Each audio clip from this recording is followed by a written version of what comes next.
Magandang araw mga kapuso.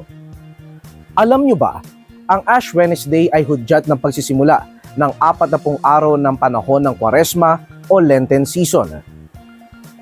Ito ay paalala na ang tao ay galing sa abo at sa abo rin mapupunta. Tuwing Ash Wednesday, dumadagsa ang mga Katoliko sa mga simbahan para dumalo sa misa at upang mapahira ng abo sa noo.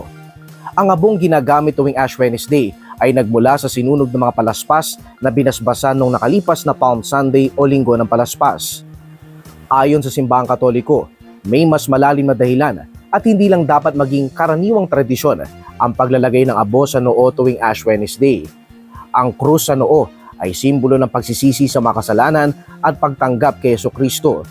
Maliban sa hudyat ng pagsisimula ng Kwaresma, ang paglalagay ng abo sa noo ng mga Katoliko ay isang debosyon at obligasyon na dapat gawin ng mga naniniwala sa Ebanghelyo. Nagsisimula rin sa Ash Wednesday ang fasting at abstinence o pag-aayuno at pangingilin ng mga Katoliko kung saan limitado lamang ang dami ng pwedeng kainin at pag-iwas sa pagkain ng karne. Ako po si Paulo Villena ng Super Radio DZBB para sa Alam Nyo Ba?